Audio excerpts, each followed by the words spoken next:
like an earthquake.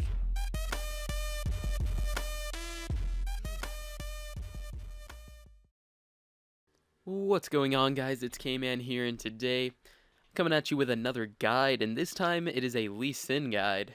Now, I've made two guides recently, and I know it's been quite a while since I've actually made a video, but now I'm on spring break and things have slowed down at school, so I'm gonna start getting more into these guides and hopefully teaching you all more about the game and getting back into Diamond, because right now I'm like Plat 3 because I haven't been playing all that much. But yeah, anyway, that's that. Basically, this is the Lee Sin guide. You just win. Because Lee Sin himself is a very versatile champion, and he has so much mobility, which is one of the greatest things about him, in my opinion. And whenever I play Lee Sin, I just think, wow, I can just do anything, literally, that I want. And it's actually just a lot of fun and really good for your team a lot of the time. You can disengage, you can engage, you can build to the point where you become like a sustaining kind of damage in the fight, or a burst, or just a soaking tank. So he's a lot of different roles that he can play, um, you know, and and roles. I mean, like in a tough team fight, I would really. I'm not. This isn't a guy just for Lee Sin. It's Lee Sin jungle, So don't think you can go like top. I mean, he can, but let's just stick to the jungle for now, okay? Lee Sin's passive is Flurry. After using an ability, Lee Sin's next two basic attacks within 3 seconds gain 40% attack speed, returning 20 energy on the first attack and 10 energy on the second. Lee Sin's Q is Sonic Wave and Resonating Strike. Sonic Wave is the first part where he throws out his little blue ball, and Resonating Strike is the second part where he flies to wherever the blue ball hit. Whether you're taking Krugs or Gromp, you always want to level up your Q first. And then, you want to throw out your Q onto the monster, auto attack twice, and then reactivate your Q. This way you make the most use out of your passive. I personally always save Smite to the end, just to make sure that my teammates don't steal it or another jungler steals it. Level up your W second. Lee Sin's W is Safeguard and Iron Will. Safeguard gives you a shield, Iron Will gives you Lifesteal and Spell Vamp. When taking red buff, always make sure to make use of your passive, and this goes for any monster or camp or any fight in general as Lee Sin. You always want to make use of your passive. Every time you use an ability, whether it be the first part or the second part of the ability, you're going to be getting your passive. So therefore, make use of it by getting your 40% attack speed and your energy back. There are many routes you can take as Lee Sin. Personally, I like where I get level 3 from either the Gromp to blue to wolves, or Krugs to red to raptors.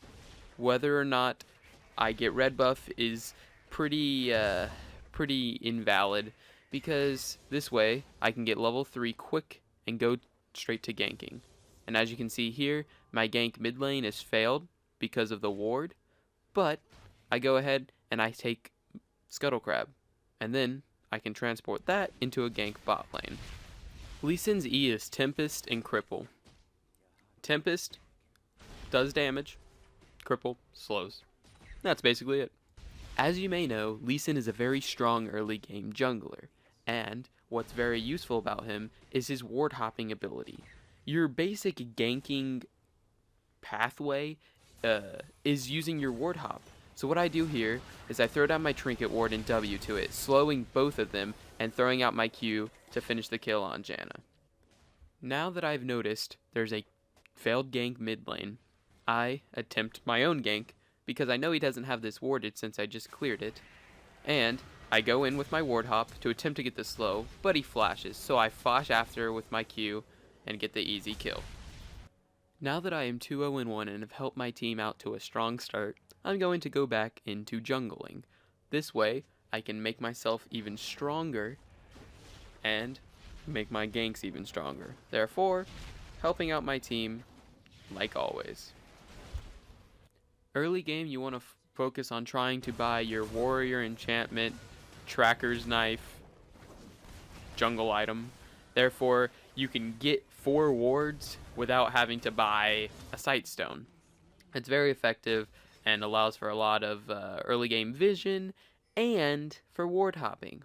And as I had just seen 4 people bot lane, I go ahead and show my dominance of early game damage and clear by going ahead and taking as much as I can from this side of the jungle.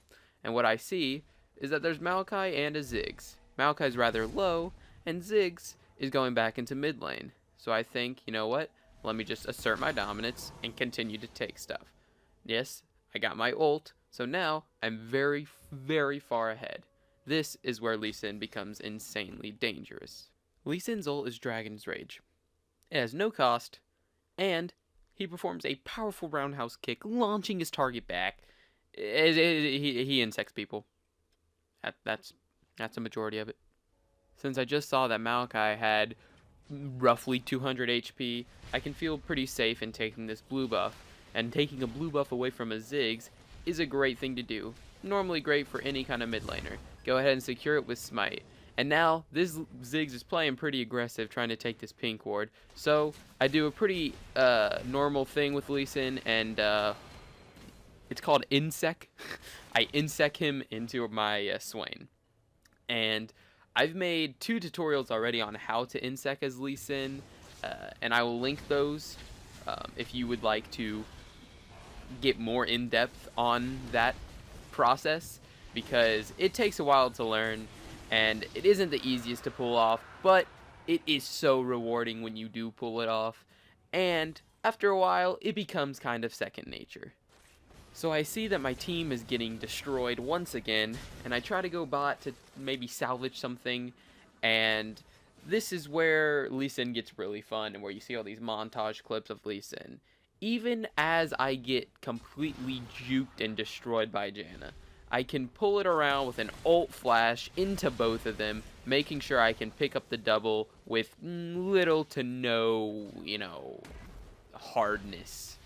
If you'd like me to make another tutorial explaining more about the ult flash and insects in general, I'd be happy to do that. Just let me know in the comment section. And as you can see here, we're in a bit of a tussle top lane. But since I'm so versatile, I can just do anything, get any double kill, and win the game. A really strong build for Lee Sin is the Warrior Enchanted jungle item of Tracker's Knife, the Hex Drinker, Titanic Hydra, and depending on the game, your boots will always change. Always change. And after that, once you can get maybe like a Maw, and maybe like a Dead Man's, those are pretty good items to have. But it's really hard to give you one specific build for Lee Sin. And on my Lee guide and on my Kindred guide, there's only a few builds that are really worthy of, playing.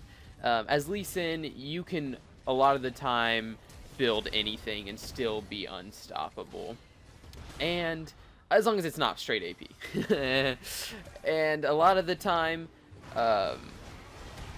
it really depends on the situation you're in, because sometimes you need this item, sometimes you need this item, and it really depends. So that's where you're gonna have to think yourself, what will be the best option for me in this game in particular. But as a starting off point, I'd say Warriors, Titanic, Deadman, and Maw. Those are great items in almost any game, as long as they have some sort of AP, making sure that Maw is kind of going to some use. There isn't a whole lot left to say about Lee Sin, besides how crazy he is at having amazing mobility, really good damage, and overall just I think a very balanced champion. I think Riot did a really good job with this one. And yes, a lot of people say, oh, he falls off late, but those people, I don't really agree with them. I think Lee Sin is great all game, all the time. And just look at everything he does. Like, you could always use this no matter what happens. You can escape, you can chase, you can put their ADC into the middle of your team? Tell me that falls off? Are you serious? No way. So, basically, Lee Sin, great champion. I highly, want. I just want you all to play him, and I hope that this guide can offer some assistance, some actual guidance into playing him and playing him well, and hopefully carrying your team. And you're not gonna win every game, but because sometimes you just can't. Sometimes you, unless you're hitting 5-man ults and your team follows up with it, sometimes you just cannot win. And that's with any champion, right? That's with any game of League of Legends. But all in all, Lee Sin, fantastic champion. If you have any questions or comments that I can help you out with about Lee Sin, let me know. If you want me to do a tutorial about the ult flash, or maybe just make a new revamped insect guide, it's been pretty long time since I made one, so a bit outdated probably. Some new things I could show you all, but all in all, I hope this offers a little bit. I've rambled on here. I do that a lot. I'm sorry, but thank you all so much for watching, and I hope you all have a great day.